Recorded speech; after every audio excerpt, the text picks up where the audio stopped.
Hi guys, this is Membesito as usual. Happy New Year's. This is my first video after the New Year's, and I wanted to touch on a subject that I get asked a lot, be it through Facebook or by many people that I know that practice other traditions, or um, even here on YouTube. Some people leave me this question, and it's a topic that I see on Facebook a lot, um, even when it's not asked directly to me. People post it and want to know if this is something that's done. And what it is people ask me, is there ancestor veneration in the 21 divisions, in voodoo, uh, and all of the above, whatever, 21 divisions, voodoo, Haitian, Dominican voodoo, whatever. The answer is yes. Like in any culture throughout the world, any traditional culture, you're gonna find ancestor veneration um, throughout. I mean, it's something that is very popular with any culture, not just African uh, or African cultures or Afro diaspora traditions. No, this is something that's you're going to find everywhere in Native American traditions all over the Americas. Um, Ancestor veneration is something that's been done, or that is done still. And if you go to Europe, I mean, if you go to Asia, you can, one of the most simple and basic places where they do this. A lot of people know about uh, the Chinese. The Chinese venerate ancestors. They light incense. The Koreans, all of the people in Asia, in South Asia, um, just anywhere in the world. I mean, any culture in the world that you go or run into is going to have some sort of ancestor veneration in some way or another. One very basic and another very basic and known one is in Mexican cultures, in Dia de los Muertos, which is they celebrate, from November 1st and 2nd, or around those days. And Dia de los Muertos, people put up an altar for their ancestors, and pictures, and offer food. Some people go to the cemetery and do the same. So it's something that they celebrate every year, and they do it very faithfully. And there's even a movie on it, an animated movie, Coco, which I watch with my kids, and it's a very beautiful movie because it kind of gives you an explanation, not only in a Mexican point of view, but in a broad sense of ancestor veneration. And so, yes, in Dominican culture and Haitian culture, there is ancestor veneration. Within voodoo itself, be it any lineage of voodoo uh, in the Dominican Republic or in Haiti, there is ancestor veneration. But there is also non voodoo affiliated ancestor veneration and ceremonies and rites that are of African origin, uh, that are kept traditionally. And this, again, it's in both sides, in Haitian culture and in Dominican culture. I'll speak a little bit about the Dominican culture. Um, but before that, I do want to clarify some things that I've seen um, people doing, or maybe videos of people doing or saying things that are not what it is culturally in the Dominican Republic or in 21 Divisions culture or voodoo, whatever. And this is done mostly by people that follow other traditions, be it Espiritismo, maybe Sanse, I'm not sure, uh, maybe Orisha traditions from Cuba, uh, Regla de Ocha, or any other thing, any spirituality that is other than that of Dominican culture. So I've seen videos and people ask me, do you guys use bóvedas? Okay, for those of you that don't know what a bóveda is, and this is people again that practice espiritismo or spiritism, be it from Cuba or from Puerto Rico. And these traditions, they have tables with white cloths set up with many cups of water. It can be from one big fountain of water as used traditionally in Puerto Rico, and it varies again. Then there's the many cups of waters, be it 7 or 9, depending, even 5, 7, 9, I don't know. This is a tradition that comes from the Cuban Espiritismo lines. So there's a lot of things that are being confused. People think that because that's done in those traditions, that it's done in the 21 divisions, and the answer is no. There is no bóveda espiritual in 21 divisions or in voodoo in a whole, be it Dominican or Haitian side, any lineage. There is no bóveda espiritual. That is not a part of Haitian or Dominican culture. We do not put up bóvedas espirituales. Respect to the people that do, but that's just not a cultural thing of the Dominican Republic and Haiti. Palo de muerto. Again, for those of you that don't know, palo de muerto or stick of the dead. Some people call it a egun stick. The proper name for it in Lukumi terms, or in some traditional Yoruba terms, I'm not sure, is opa kuku or opa iku, which just translates from Yoruba to stick of the dead. And this is something that's culturally used and has become very widespread in the United States, but it was introduced through the Cuban Santeria lineages, through the Lukumi, Regla de Ocha, a Afro-Cuban Orisha tradition. And a lot of people, or even in certain Palo lineages, they use a stick for the dead. And this is something very Cuban again. It doesn't exist in the Dominican Republic or in Haiti.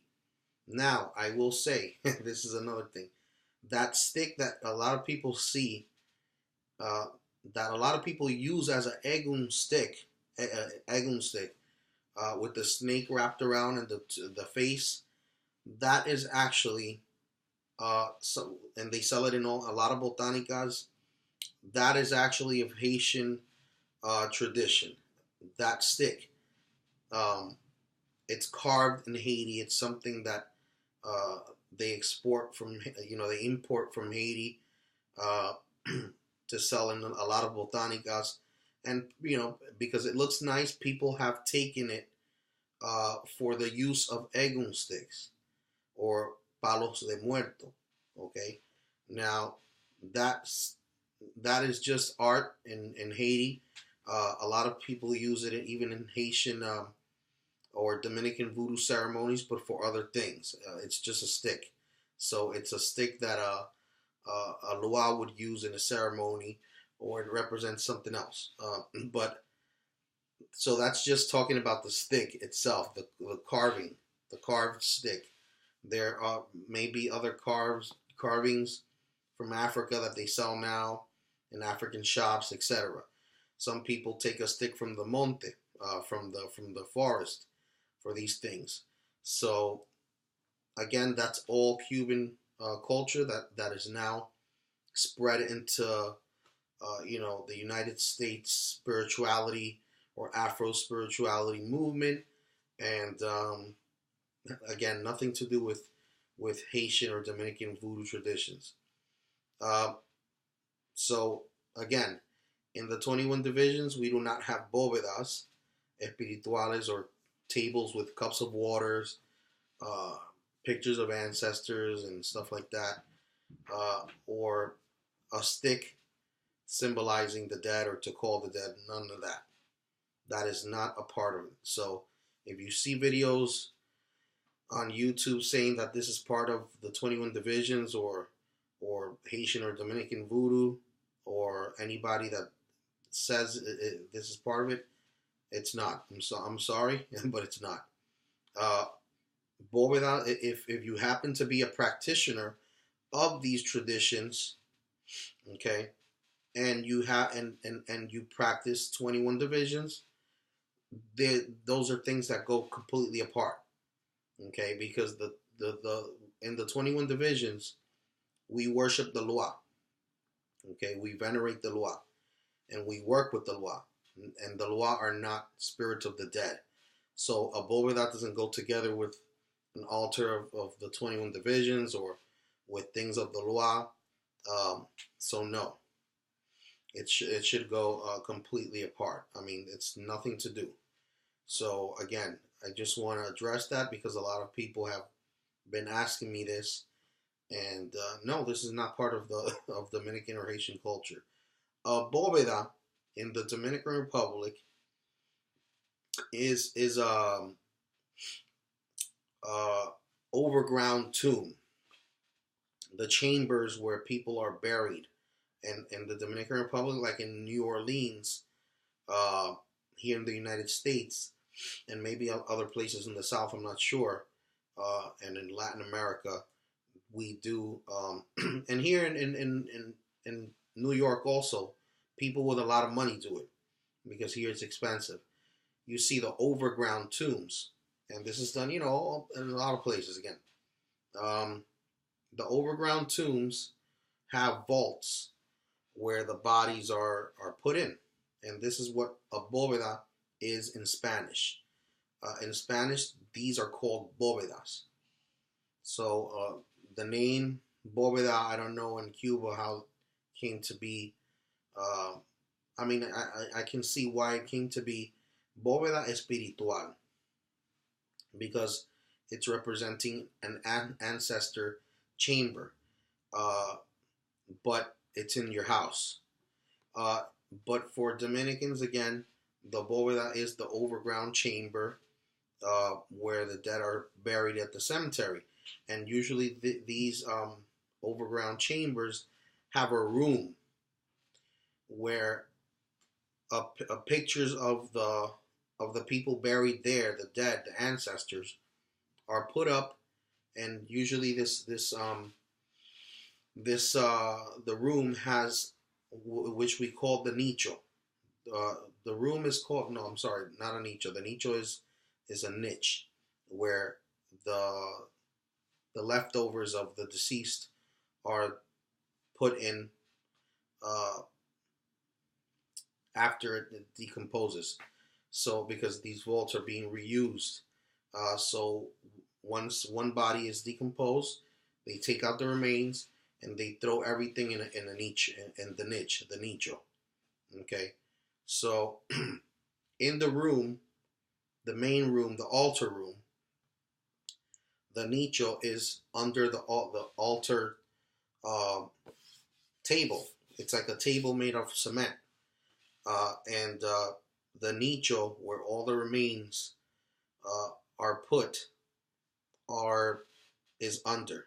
Basically, there's a hole where they put everything. Okay, and then there are the vaults. So in this room, again, is where you put the pictures, offerings, flowers, water, but it's not like in Espiritismo where you're putting 7 cups or 9 cups of water. We just put water as offering, 1 cup of water, and maybe depending on how many servings we're doing, we'll put a number of cups, but it's not like an Espiritismo. So for us, this is a bóveda. The bóveda is the overground chamber where the dead are buried, and that chamber has, which I've shown in another video, the altar room for the dead. Okay, so that's where in Dominican culture, we venerate the ancestors, and there's no set day for ancestor veneration. Some people like me, there I have pictures of my ancestors on the wall.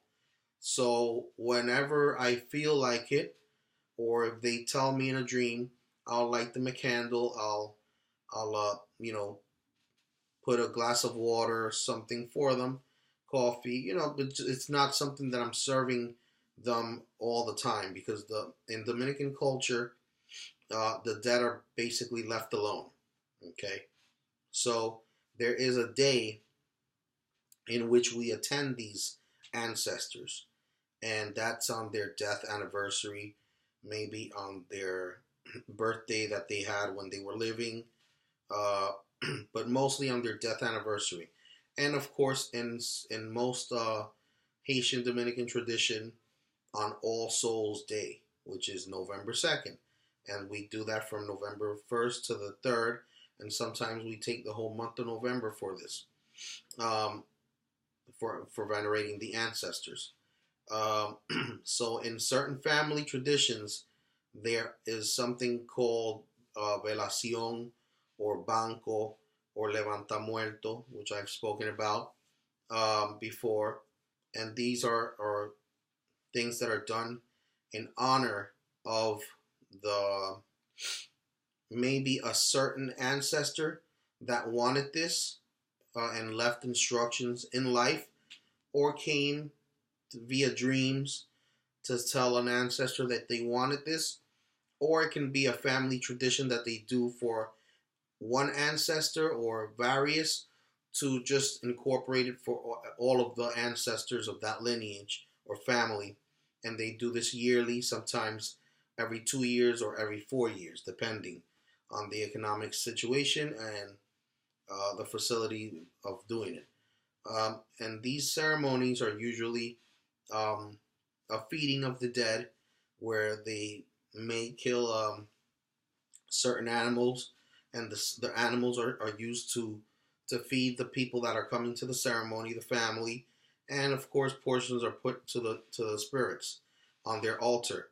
This altar in Dominican Republic is usually done outside of the house, of the main house.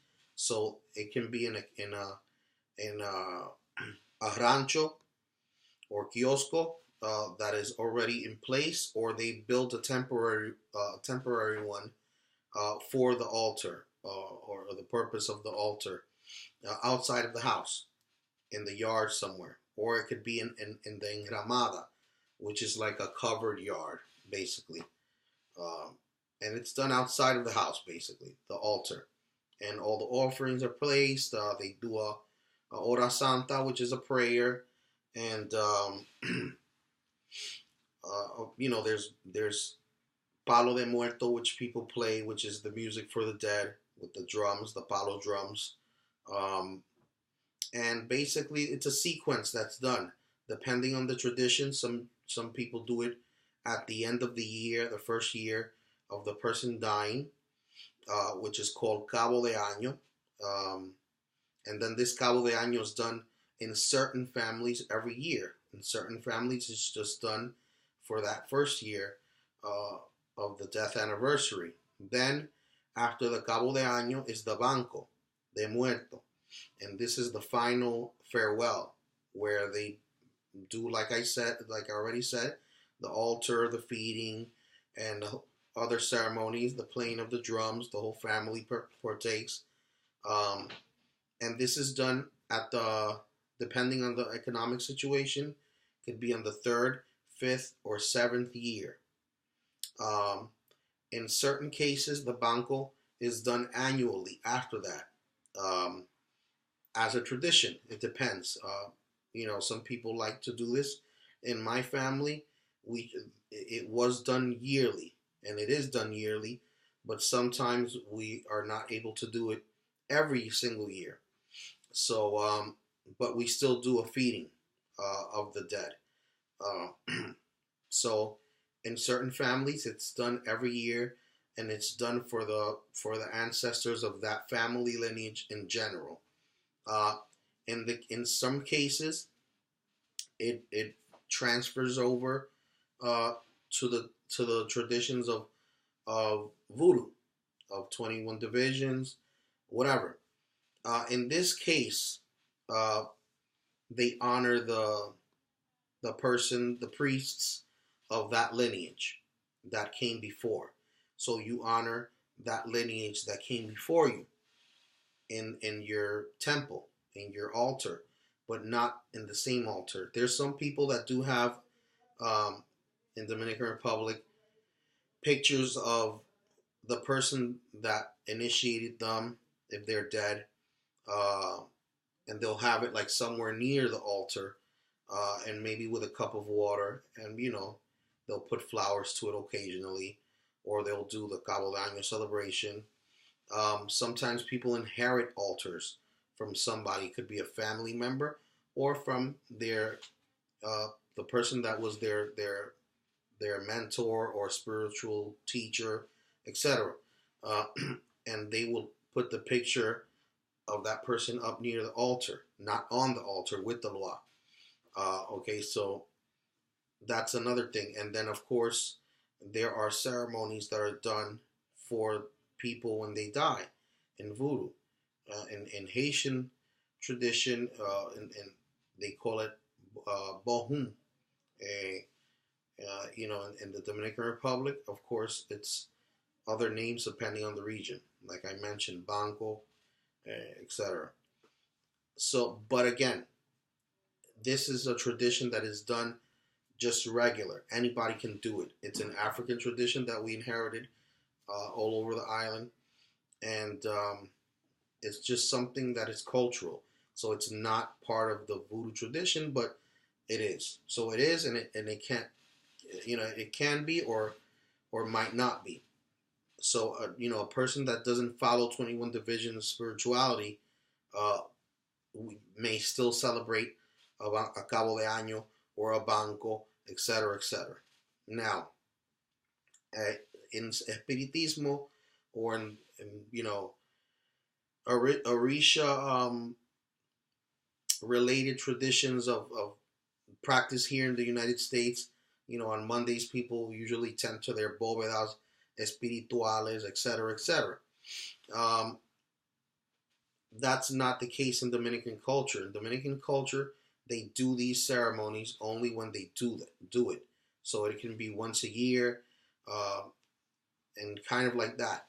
The dead are basically left alone, and the ceremonies that we do for the dead are to please them and then send them on their way to let them know they're dead and that they are not living with us anymore. So in our ceremonies, we're basically elevating them and sending them on the journey. Okay, and also we kind of refortify them in the case of people that do it every year. So we refortify them. We give them spiritual cleansing, or give their soul spiritual cleansing. We give them light. We give them food. Uh, we feed them, and we fortify them for the year. So it's not something that we're doing constantly, like every Monday. That we do for the Gere, which are the general lua of the ancestors or of the dead. So that's the Gere we serve on Mondays. But these are, again, the Gere are lua. They're not just regular ancestor spirits like my great grandmother or great grandfather or something like that, or grandfather, etc. But these spirits, like my family spirits, I don't attend to them every Monday. It's only when it's their time. And that's how we do in Dominican culture and most of Haitian culture. Some people do have ancestors, like I said, altars. The bóvedas are those altars, the bóvedas at the cemetery. In Haiti, it's the same way. In Haiti, some people have ancestor chambers or rooms where they might have, uh, jugs of water, uh, or clay pots where they house the spirits, or where they put water for these spirits. Um, so it depends on the region, on the person and their family tradition, or even their voodoo lineage. Um, so it all depends, but it's very different, the approach that we take in Dominican Haitian culture to dealing with the ancestors. Is not something that we're putting up an altar and I'm going to put every picture of all my dead ancestors there, or my grandmother and grandfather. I'm going to have a million cups of water, put tobacco and rum every Monday. No, because you're keeping them in constant work mode, or that's not the way we do. The Loa are the ones for working and for serving them on a weekly basis, or even daily, but not every Loa. So every Loa has its day of the week that you serve, and everything has an order. The dead, we leave them alone till it's their time of year, or if they happen to come in a dream and say they want something, then that's when you do something. Or if you have some really big problem that you feel that you need to go to them versus the Loa, then that's a time to go and offer them a prayer. But again, we're only offering prayer, candle, a water, food, simple things like that. We're not putting them to work. So we're not doing like a trabajo with them. You know what I'm saying? Because the purpose is for them to rest. And occasionally we fortify them. So that's the approach. And again, there are no spiritual bóvedas like in Cuban Espiritismo, or maybe Puerto Rican Espiritismo in the Dominican culture. Again, we might put one glass of water in offering to that spirit. Flowers, maybe coffee. Of course, coffee is a big staple, so we always put coffee. Some may have smoked, some may have drank rum, etc. So things like this. But we're not putting a number of glasses of water, because this has a significance in Espiritismo. The number of the glasses, the position, etc. I'm not Espiritista or anything of the sort, so I don't know how to explain these things perfectly, but I know a little bit. So yeah, that's how it is. I mean, again, I just want to clarify, there are no egum sticks or palos de muerto. Palos de muerto in the Dominican Republic are palo drums to the dead. Okay? But palo sticks, the actual stick that you bang on the floor, like in Cuban Orisha, no, there's none of that. You will find the carved stick because it's made in Haiti or in the Dominican Republic, but it's not used in that fashion. And no cups of water, I'm sorry. So I hope that brings a little clarity. I know it's a confusing subject, and you have to be of the culture to kind of understand it, or go there to understand these things. My goal is to go there and film stuff for the purpose of putting it on YouTube, so people can see the reality.